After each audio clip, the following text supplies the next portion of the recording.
In the deep lands of Alabama, 1854, where silence was law and blood was currency, there stood a house set high upon a rise, its white pillars gleaming through the morning haze. From a distance, it appeared untouched by time, a symbol of order and grace, but the closer one came, the more the air thickened with something unspoken.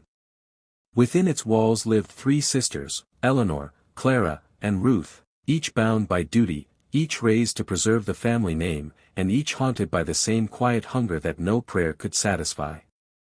Their days moved in patterns carved by tradition, the morning hymns, the measured steps through the hallways, the polite smiles that never reached the eyes. Every gesture rehearsed, every word chosen, every silence heavy with things left unsaid. They were daughters of privilege, but that privilege came with its own chains. They were taught that obedience was virtue, that curiosity was danger, and that the heart was a thing best hidden. Yet, inside that house was one who saw what they tried to conceal. A man who worked in the fields by day and in the stables by night. His name was Isaac. He spoke little, moved quietly, and carried himself with a stillness that seemed to unsettle those who watched him too long. To the world beyond those gates, he was property, counted, owned, and forgotten. But within that house, his presence was a mirror no one dared look into. Eleanor, the eldest, was the first to feel the unease. She watched him in the distance, the steady rhythm of his labor, the way he lifted his head when thunder rolled through the valley. It stirred something she could not name, something that frightened her more than her father's temper ever had. Clara noticed, too, the way her sister lingered at the window, the way her breath caught when Isaac passed. And Ruth, the youngest, saw it all but said nothing. Silence was the one inheritance they all shared. The house itself seemed to listen. At night, the air carried the sound of footsteps where none should be, whispers that dissolved into the hum of cicadas, doors that breathed open when no hand touched them. Yet, in the morning, everything was as it had always been, polished, ordered, untouched. The family's reputation remained immaculate, their smiles unbroken. But something had begun beneath that calm surface.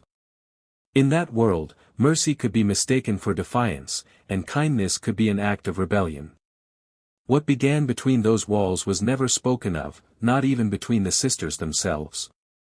It began as a gesture, a moment of human warmth in a place that had forgotten what it meant to be human. And once the boundary was crossed, there was no turning back. The house would remember. The land would remember.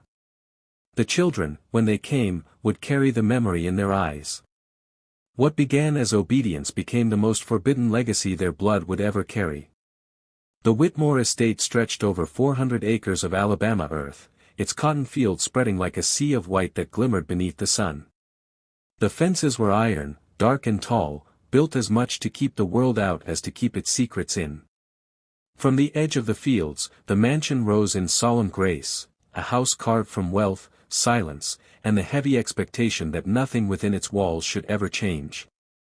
Generations of Whitmores had walked its halls, men who measured honor by possession, and women who measured survival by how still they could remain. Eleanor, the eldest of the three daughters, carried herself like the house itself, stiff, dignified, yet hollowed by the weight of her duty. She was the one who knew every rule, every name that must never be spoken, every expression that must never reach her face. Clara, the middle child, lived somewhere between rebellion and restraint. She read when she wasn't supposed to, questioned when she should have obeyed, and filled her mind with ideas that did not belong in the Whitmore household. Ruth, the youngest, was restless, a quiet fire beneath soft features. She lingered by the window at night, gazing toward the fields where the lantern lights flickered in the quarters beyond the trees. Those three sisters were bound together by blood but separated by silence, each living a version of the same loneliness. Their mother's voice had faded years ago, her presence lingered only in the faint scent of lavender that clung to the drapes. Their father ruled with distance, preferring reputation to affection. And so, the sisters turned inward, finding comfort where they could, in memory, in music, in the faint hum of life that existed just beyond their reach. Among the many who served the estate was a man named Isaac.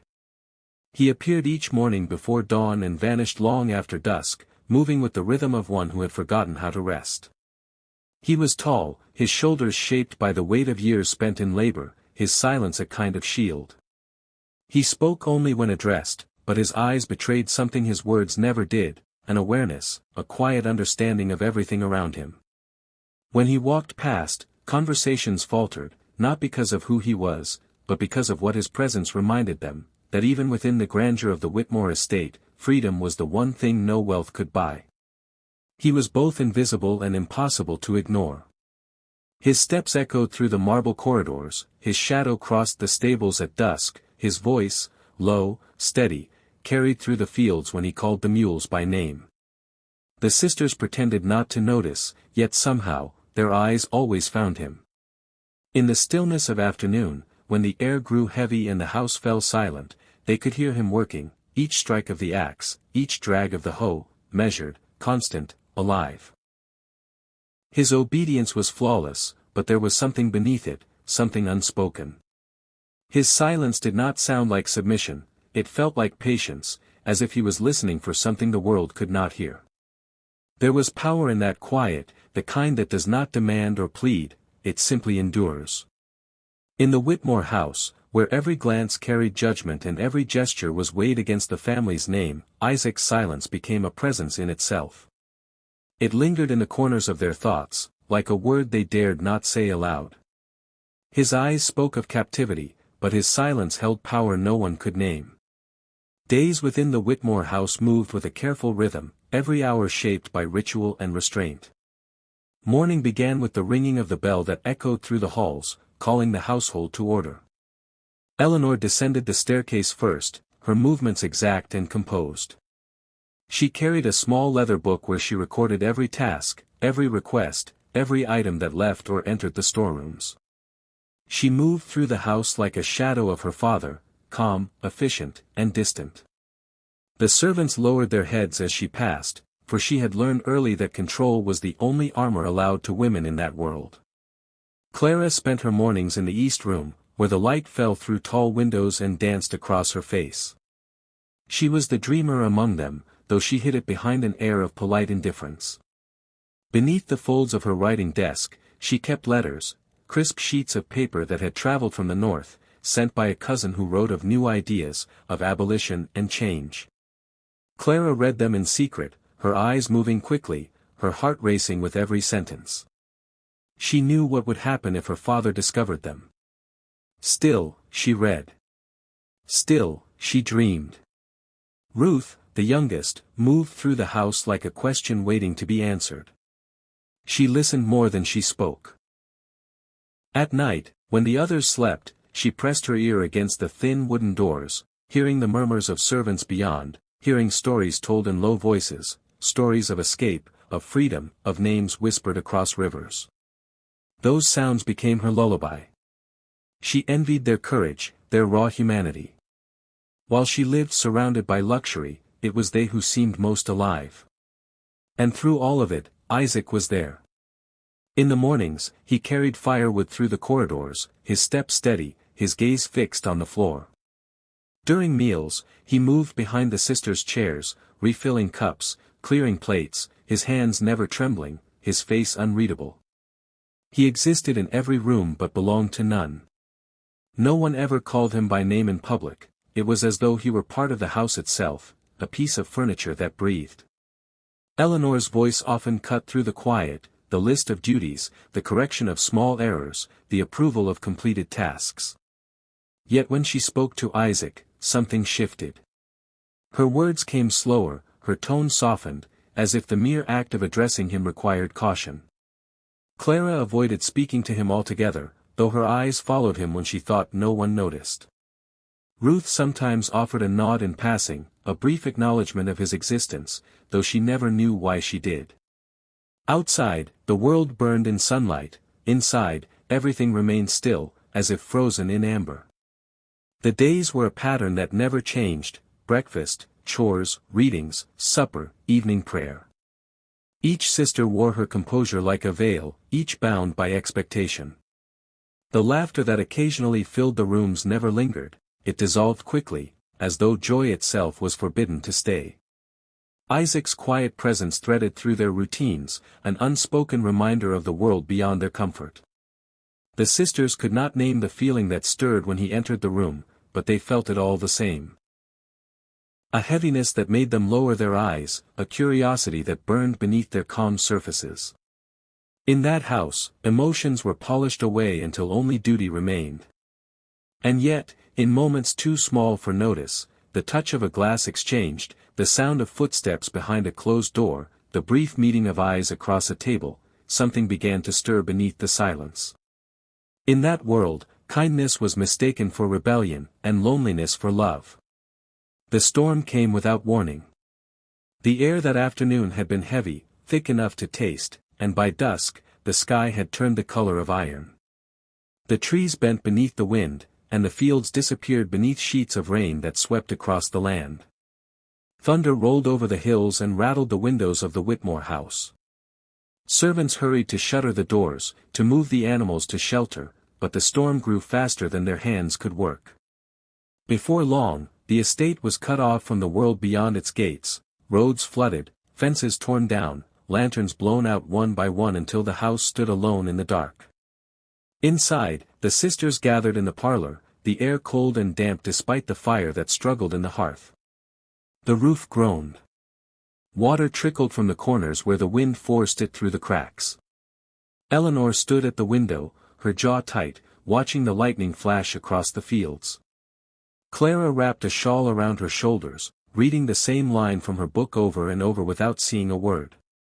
Ruth sat near the door, listening to the distant cries of animals caught in the storm. When the next crash of thunder struck so close that the floor trembled beneath their feet, they knew the house would not keep them safe. It was Eleanor who made the choice. Without speaking, she took up a lantern and motioned for her sisters to follow. They moved through the back corridors, their slippers soaking in the water that pooled across the floors, their gowns clinging to their legs. The wind forced the doors open as they reached the rear of the house, and the rain met them like a wall. They crossed the yard with their heads bowed against the wind, their hair whipping against their faces.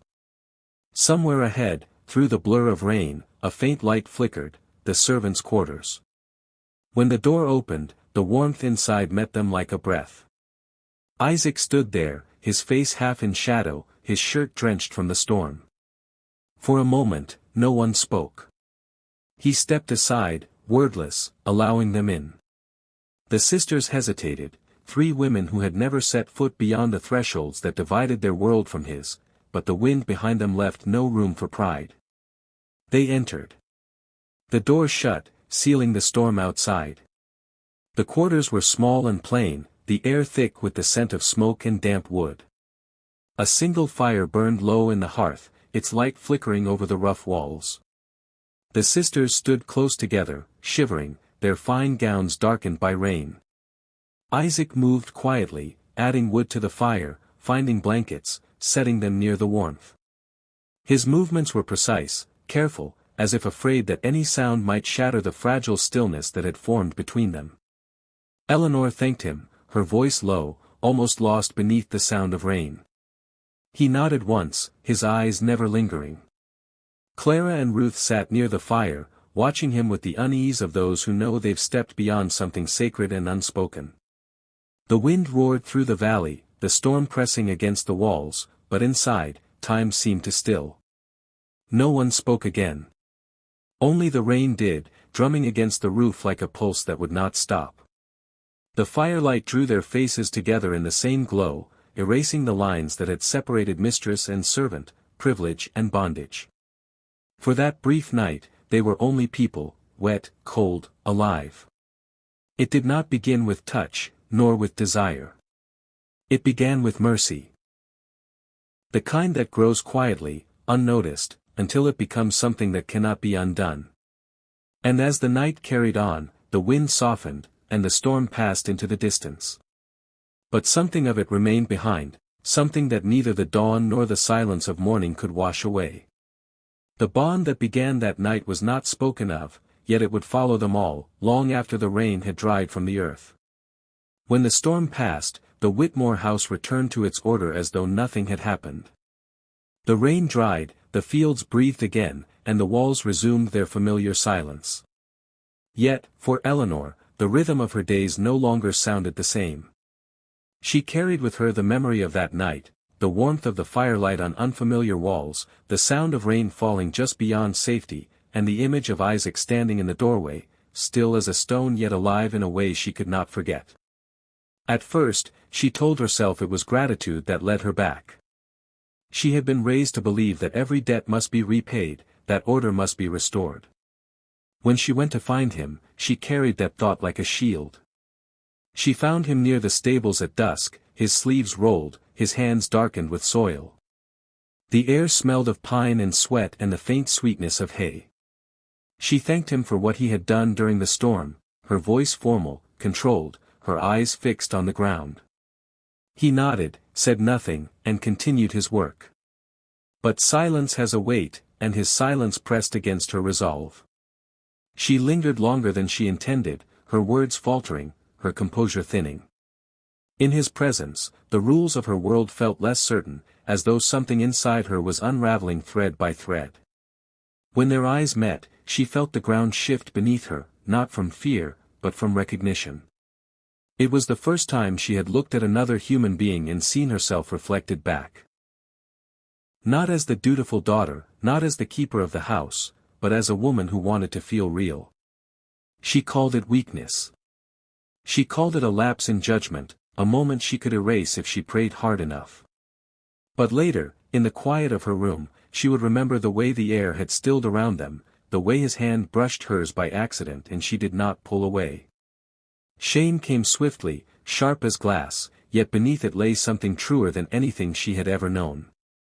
It was not love as the poets described it, nor sin as the church warned against. It was something human, stripped of pretense, born in the space between silence and need. In the weeks that followed, she withdrew into her duties, clinging to routine as though it might wash away what had been done. She walked the corridors with her head high, her voice steady, her smile practiced. Yet beneath her layers of silk and lace, she carried a secret that grew heavier each day. Her reflection began to change, her body shifting in quiet defiance of her denial. She tightened her corsets, added more fabric to her gowns, spoke of headaches to avoid family dinners. Each night, she knelt beside her bed and prayed, long, desperate prayers whispered into the darkness, asking forgiveness for a truth she could not name aloud. She prayed not for absolution, but for concealment. She asked for strength to protect what she carried, even as she told herself she should despise it. Eleanor had spent her life mastering control, building a fortress of composure around every impulse, every fear. But the moment she placed her hand over her heart and felt the faint rhythm of another life within her, she understood that control was an illusion. What had begun in silence now lived beneath her skin, a secret bound to her by blood and breath. She called it weakness, but in truth, it was the first honest moment of her life. Clara had always watched the world from a distance, her mind restless, her heart caught between what she was told to believe and what she secretly yearned to understand. She noticed things others overlooked, the tremor in her father's voice when he spoke of loyalty, the flicker of doubt that crossed Eleanor's eyes when prayer was mentioned, the faint tension that hummed through the house since the night of the storm. Something had changed, though no one spoke of it. Eleanor walked with more caution, her silences longer, her eyes fixed anywhere but toward the fields. It was in that silence that Clara's curiosity grew. She began to watch Isaac in quiet moments, when the day's work softened and the house exhaled from its routine. From her window, she saw him at dusk, the rhythm of his hand steady as he drew water from the well, the slow movement of his shoulders beneath the strain of labor. There was something in the calm precision of his work that unsettled her, an invisible resistance, a quiet defiance that lived behind his stillness. He did what was asked, but never in the way her father expected. He obeyed, yet somehow never bowed. Clara told herself she watched him because she wanted to understand the nature of restraint, what it meant to be caged and still carry dignity. But as the days passed, her curiosity sharpened into something she could no longer name. She began to walk farther than usual in the evenings, her steps drawing her toward the edges of the property, where the willow tree grew by the pond. Its branches hung low, hiding the world beneath a curtain of leaves. It became her refuge, a place where the rules of the house could not reach. One evening, as the sun sank and the sky deepened into amber, she found him there. Isaac stood beneath the willow, washing the dirt from his hands in the shallow water. For a moment, she thought of turning back. But he looked up, and in that instant, her hesitation dissolved. She stepped forward, her heartbeat quickening, her voice caught between apology and need. She thanked him for repairing a broken railing near the house, a small gesture, an excuse to bridge the silence. He nodded, said little, but his gaze did not waver. The conversation that followed was brief, almost wordless. There was no pretense, no gentility to hide behind. It was as though the air itself recognized that something had been waiting between them. She spoke of the letters she read in secret, of the things she could never say aloud, and he listened without judgment, his stillness offering a kind of refuge. When she reached for his hand, it was not a gesture of desire, but of recognition, the meeting of two people who lived within cages built by others. What followed was quiet, unplanned, inevitable. It was not love that drew them together, but need, the simple human need to be seen, to be touched without fear, to exist outside of the lies their world demanded. When she left the willow that night, she carried with her a calm she had never known, and a guilt that would soon grow heavier than her own body. Weeks later, she realized what Eleanor had already learned. The same sickness in the mornings, the same heaviness in her limbs, the same silence in her prayers. Clara told no one. She stitched her dresses higher at the waist, avoided mirrors, and burned the letters from the north one by one, watching the flames consume the words she once thought might save her. In time, the two sisters came to move around each other carefully, their glances brief, their conversations thin. They both knew, though neither dared to speak. Beneath the calm of their house, beneath the rhythm of its daily order, there lived a truth too dangerous to name. Two sisters now carried the same secret, bound by shame and the same man's name, never spoken aloud. Ruth had always been the watcher, the one who listened at doors, who noticed the quiet tremors that others tried to hide. In a house built on silence, she had learned to hear what was not said. And lately, the silence had changed. Eleanor's voice had softened, her steps slower, her eyes heavy with something she would not name. Clara, once restless and outspoken, now carried herself with an unnatural stillness, her laughter replaced by long moments of thought that led nowhere. The house felt different, as though a secret had settled in the air like dust, coating everything it touched. Ruth began to follow the traces of it, the hushed exchanges, the missing hours, the way Isaac avoided looking at either of her sisters when they passed. She caught fragments, enough to know there was something between them that the rest of the house could never discover. But the not knowing consumed her. It festered. Her imagination filled in what silence concealed, painting scenes her heart could not bear to picture. One evening, unable to carry it any longer, she went to find him. The sun was setting, the light dying slow and gold across the fields. She found Isaac near the barns, mending a gate that had broken in the last storm. He looked up when he saw her, his expression unreadable. She demanded to know what her sisters had done, what he had done to them. Her voice cracked with anger and confusion, the words falling one after another before she could stop them. He said nothing. Not a denial, not a confession. Only that same silence that had always followed him, a silence that seemed to absorb her words until they no longer belonged to her. It infuriated her at first. She wanted him to answer, to name the truth so she could hate it, so she could put it somewhere outside herself. But his quiet disarmed her. There was no defiance in it, only understanding. Ruth stood there trembling, the storm of her questions fading into exhaustion. When she finally spoke again, her voice was low, almost pleading. "Why?" she asked. It was the only word that mattered. But even then, he gave no reply.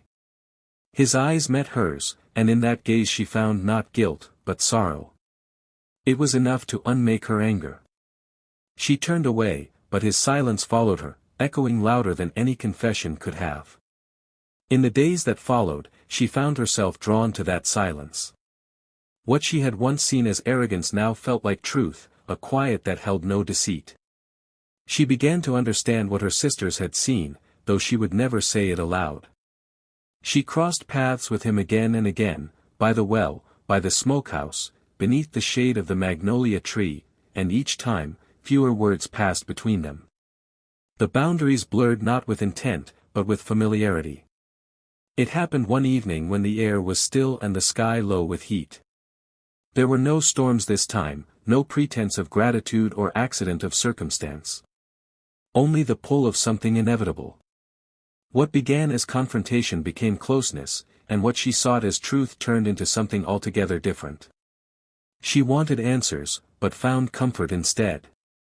In the weeks that followed, the house once again fell into rhythm, but within its walls 3 separate silences grew, each belonging to a different sister, yet all bound to the same man's name.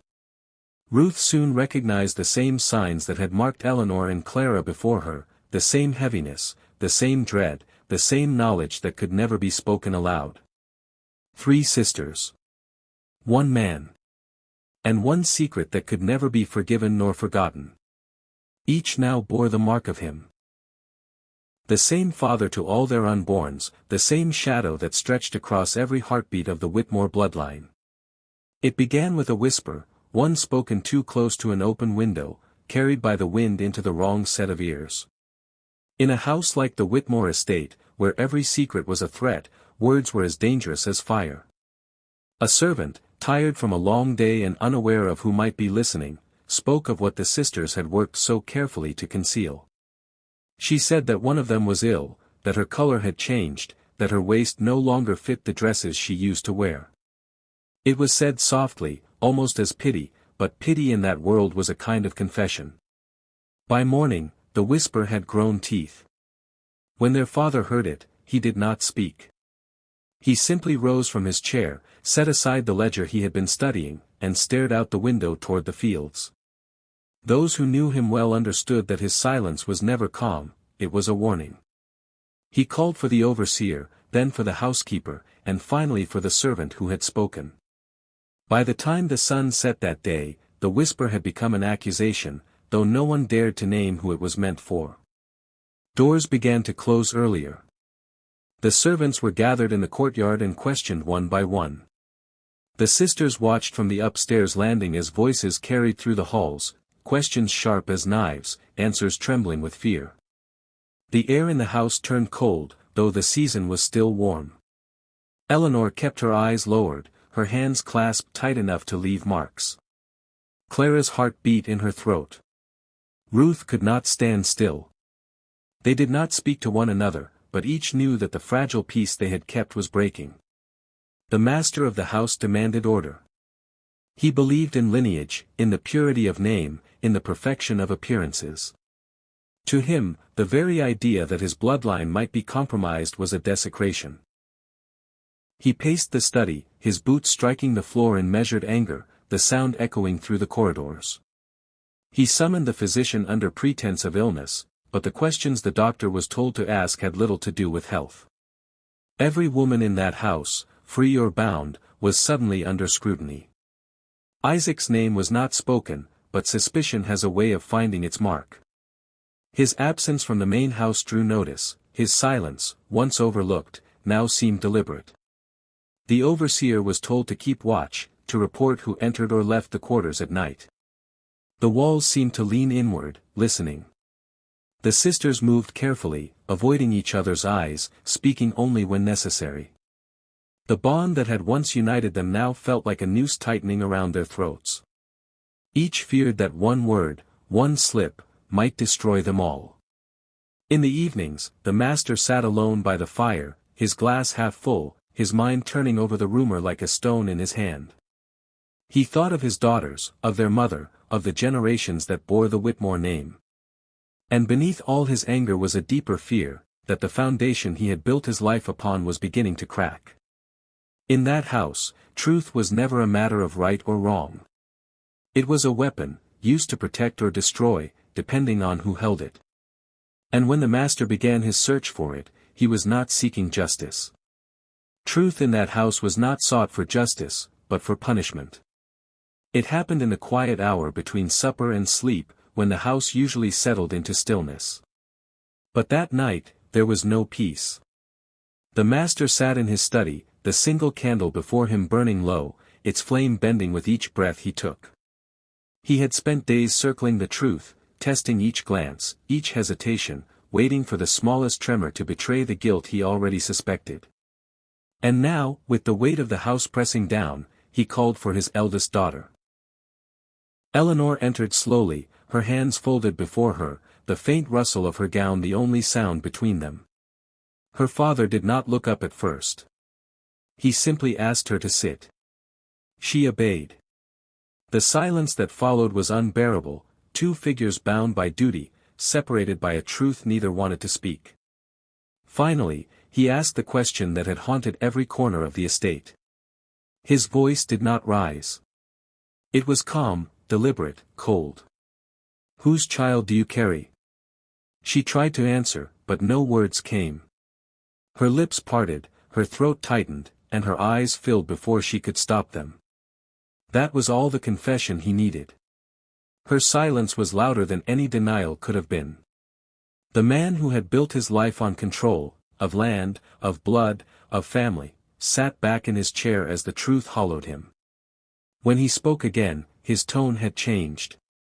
The anger was no longer fiery, it had turned to something colder, more dangerous. He asked for the overseer. Orders were given in low, steady tones. The sound of boots followed through the hall, the ring of iron keys, the creak of doors.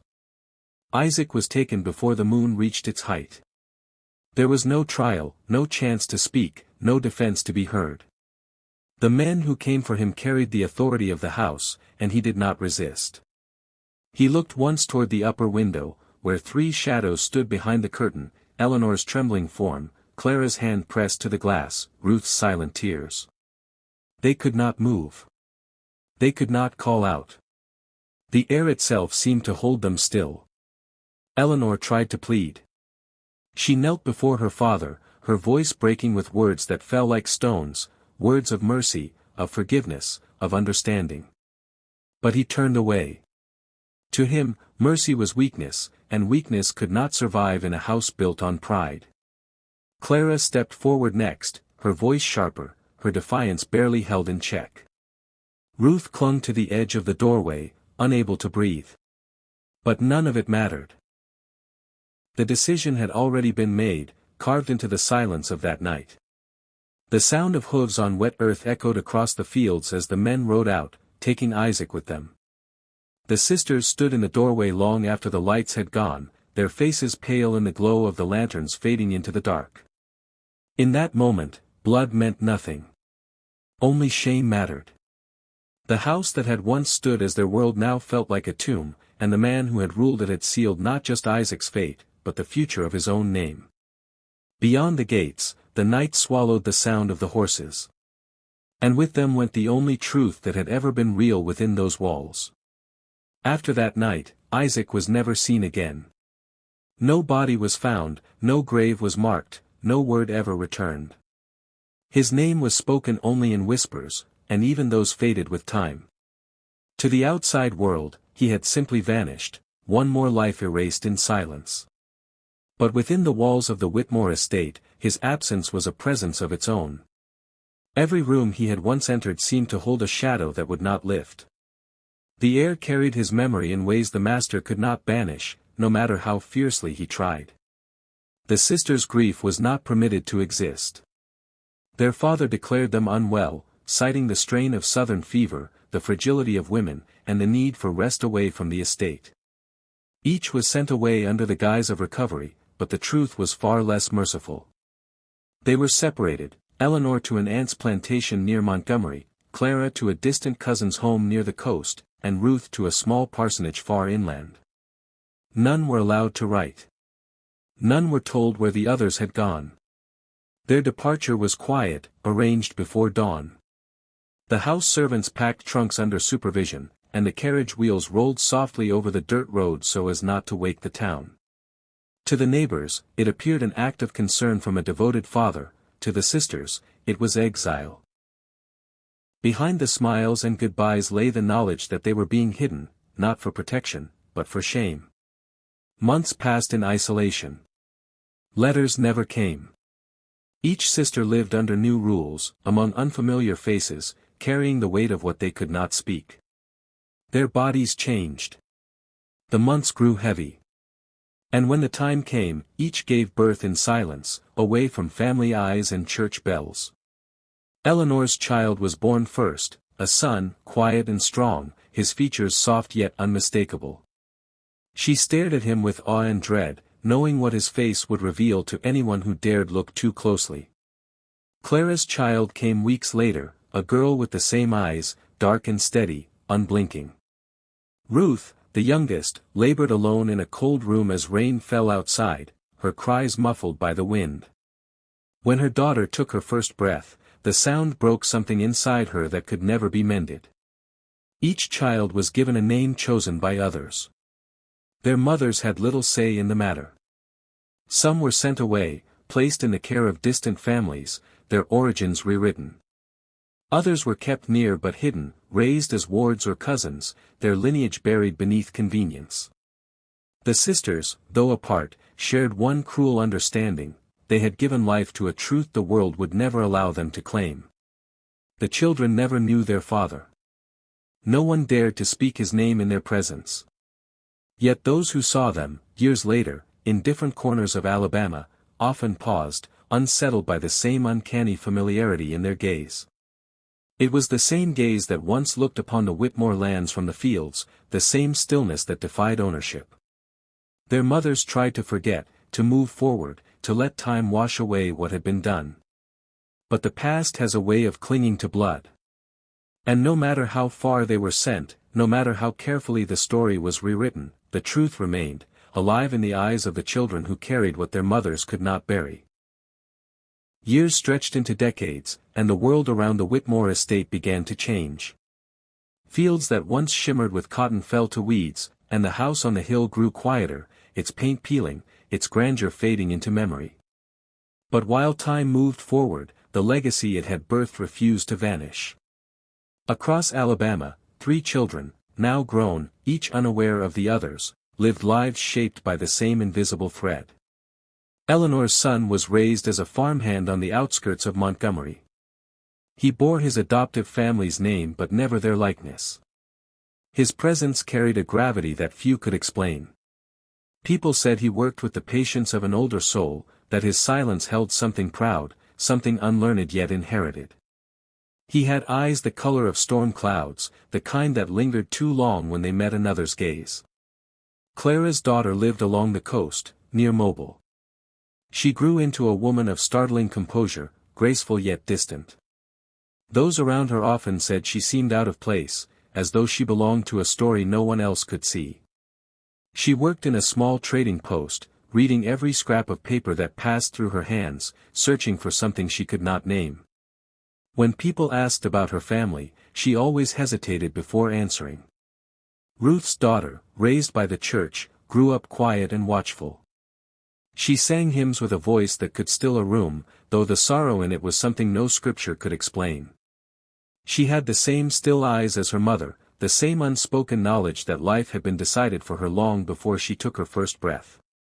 For years, their paths ran parallel, separate lives connected only by coincidence and the faint echo of memory that runs through blood. But Alabama was not vast enough to keep them apart forever. It happened slowly, through chance meetings in markets, at gatherings, on roads that crossed without intent. A glance, a pause, a faint recognition that stirred something deep and wordless. Each encounter left them uneasy. They shared a face, a tone, a quietness that felt like memory. They spoke the same way, moved with the same restraint. By the time they truly stood before one another, there was no need for introduction. The resemblance was undeniable, not just of blood, but of something carried in the soul. They looked upon one another and saw what their mothers had hidden, what their grandfathers had tried to erase. They saw the truth that had slept for 2 decades beneath layers of silence and shame. People began to talk. In towns and taverns, on porches and fields, rumors grew like vines. Some said they were cursed. Others whispered that they were born of sin, children of a forbidden union whose memory refused to die. They were called the three cursed sons of Whitmore blood, though not all were sons, and none knew the full story. It was enough that they looked too alike, too proud, too much like someone long vanished. The legend spread, changing shape as it traveled. To some, it was a warning, of the price of disobedience, of the danger of defying the laws of blood and name. To others, it was something else, a story of endurance, of love unspoken but unforgotten. In the end, the truth became folklore, and folklore became history. The tale of the Whitmore sisters and their shared legacy lingered through generations, not as a story of love, but of consequence. The years dimmed the Whitmore name, and the three sisters who once walked the polished halls of their father's house grew old in separate corners of Alabama. The land that had once defined them belonged to others now, its soil bearing no trace of their footsteps. Their children had grown and gone, carrying with them faces that still whispered of a truth too dangerous to name.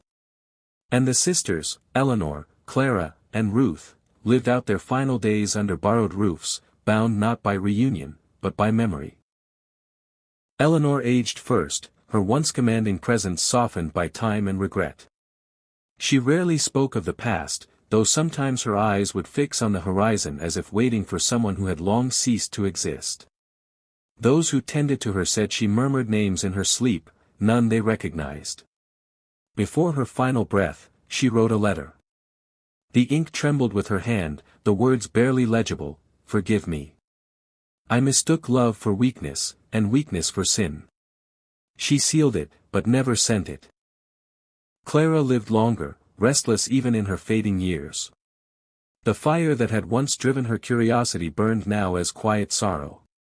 She had seen her daughter marry, had watched her carry the same defiant stillness into another generation. Near the end, Clara too took to writing. Her note was short, the edges worn from being folded and refolded. "Forgive me. I sought truth and found only pain. But it was human, and I would not undo it." She hid it inside the spine of a book, a volume of poetry she had kept since her youth.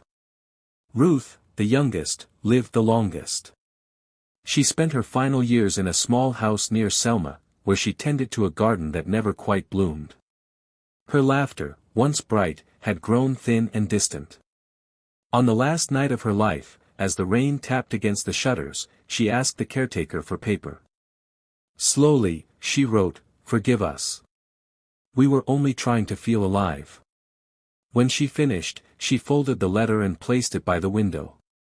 By morning, the paper was damp with dew, her hand still resting near it. None of the letters were ever sent. None were ever read by the ones they were meant for. Yet somehow, through time and silence, they found their way together, preserved by chance, discovered years later in different homes by hands that did not know their story. When placed side by side, their words formed one voice, one confession shared between three women who had carried the same secret across a lifetime. Their love was forbidden, their silence eternal. And in the end, all that remained of them were their words, soft as breath, fragile as truth, asking not for absolution, but for understanding. In the soil of Alabama, beneath the magnolia roots and the red clay that still remembers every footprint, lie stories not of sin, but of survival. The wind that moves through those fields carries more than dust, it carries echoes of voices long gone, whispers of choices made in silence, of hearts that defied the rules written for them by men and by blood. The Whitmore name has faded from ledgers and stone, but its shadow lingers still, in the corners of old houses, in the eyes of strangers who do not know why they look familiar. The story of three sisters and the man they were never meant to love is not one of romance. It is not even one of tragedy. It is the story of humanity, of the fragile need to feel alive in a world that punished tenderness as if it were a crime. What they did was forbidden, what they carried was condemned, but what they felt, what they risked, was the one thing that made them real. Generations have passed, and the truth of their lives has been folded into myth. Yet somewhere in the hush of the Alabama night, when the crickets quiet and the air holds its breath, it is said you can still feel them there, the three sisters, standing together in the dark, watching the house that once caged their hearts. Their faces lost to time, their voices carried only by memory. Three sisters. One man. A legacy born in silence, carried in blood. Pause. History hides the truths it fears most. But every secret leaves a trace, waiting to be uncovered. Subscribe, and listen to the stories time tried to erase.